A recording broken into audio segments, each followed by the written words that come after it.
Thanks for tuning into the Urban Scope podcast. I'm back with NBA news. Rarely I do NBA news, but the season just started and there's new dynamics. And of course, Russell Westbrook is one of my favorite players of all time. I want to say he's in my top 10. I haven't did the list. I mean, not top 10, top 20. I haven't did the list yet, but I will do the list eventually. But Westbrook signed into the Sacramento Kings, making it his seventh team that he's been on in his career, which I think is crazy because of the career that he had. Usually, you only spend time with maybe one or two teams, maybe three, if you really, like moving around and things like that. But him being from LA, I thought he would stay there for a while, but it didn't turn out like he wanted it to. Um, at least for the Lakers, for the Clippers, it did. But him being signed to Sacramento, he is on, the West Coast still. He's pretty close to home. So I think it's a good move for him as far as being next to his family and things like that. But him being on his seventh team in his career has sparked a conversation for most about is he the best player in the NBA history without a championship ring? Now, this conversation is always overstated, I believe, and it's always over perpetuated to some aspects because we know that rings are not indications of being the greatest player of all time or anything like that because we know a lot of players that have several rings, but they're not better than some of these players without them. It's all about circumstance. It's all about timing. It's all about luck. A lot of times because you got to hope players don't get injured or compromised in some kind of way. You got to hope a lot of things work in your favor. So, with that being said, I had to analyze it a little bit to see where I stand on Russell Westbrook in that debate as far as being one of the or being the best player without a championship ring. And we know there are a lot of players, well, not a lot, but there's a group of players that are in this discussion that they always bring up. And now a lot of these players fell short because they fell in the wrong era as well. Whether you grew up in the Michael Jordan era and you didn't get a ring, or you grew up in the LeBron era or slash Kobe era. There's a lot of different reasons why, but for whatever reason, these players fell short. But some of the most common names that are discussed are players like Allen Iverson. He never got one. Charles Barkley, Tracy McGrady, Patrick Ewing, John Stockton, Karl Malone, Reggie Miller, those type of players. Where does Russell Westbrook stand in there? But then there is also a new era of NBA players without rings that are great that don't have them, that have these rings. So Westbrook is, of course, in the discussion. You have a player like James Harden, Chris Paul, Paul George as well. So where does he fall amongst these ringless talents? Um, like start off with the old regime. When you think about Barkley, T Mac, Ewan, Stockton, Malone, Miller, it's kind of difficult to say because Charles Barkley has an MVP. He's won two of finals. Now Westbrook has an MVP. He's been to finals before. Um, so he has similar accolades, so to speak, but he has like four or five triple doubles. He's the king of the triple doubles. So I would give him the nod over at Charles Barkley.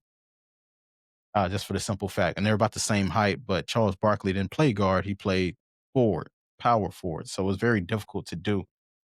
But I just think because of the triple double aspect of his ability to carry a team, his ability to be a leader, he never gave up on plays. Charles Barkley even said he didn't get the maximum extent of what he played. So I give Westbrook the nod over him.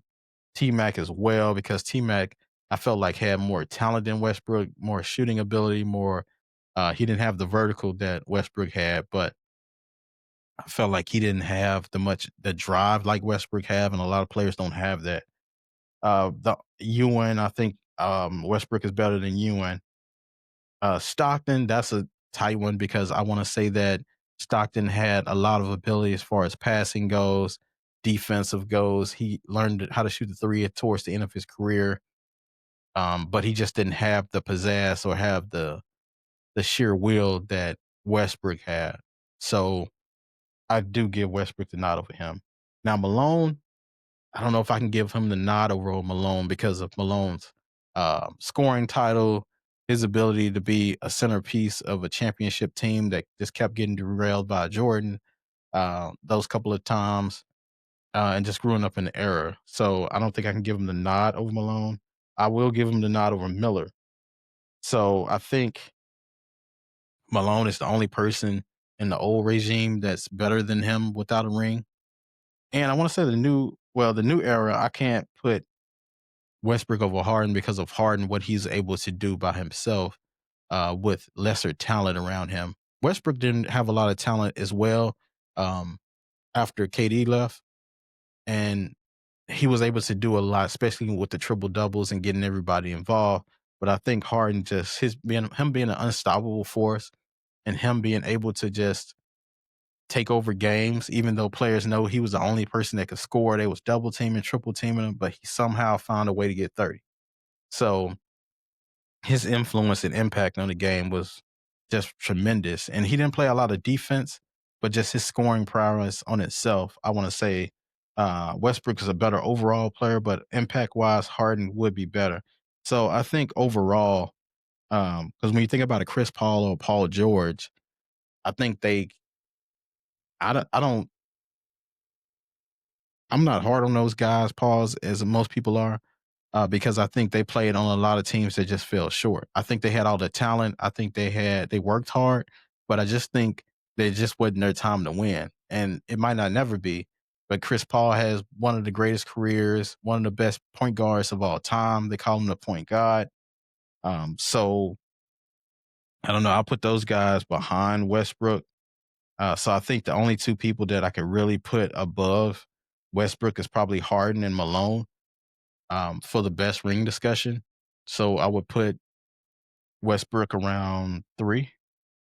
So I would put him 3 all time, the best without a ring, because he did have um, Durant and Harden early in his career, but after that, he really didn't have much. I mean, he had Harden for like a year in Houston, then he had Bradley Beal in Washington, which that team was was terrible, but he was able to average a triple double still.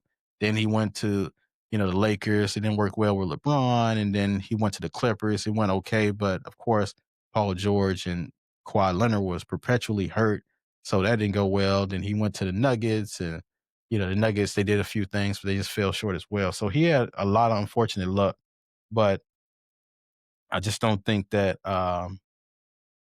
he had just bad timing because he was on these teams a little bit later. Um, he would have did well with these teams, but unfortunately, he just never got a ring. But that still doesn't take away from his greatness as a player. I still think he's in my top 20 all the time, just to sheer what his height and what he did, and how hard he played, and what he was able to overachieve. But tell me who you think is your best player without a ring. And until next time, I'll see you next time.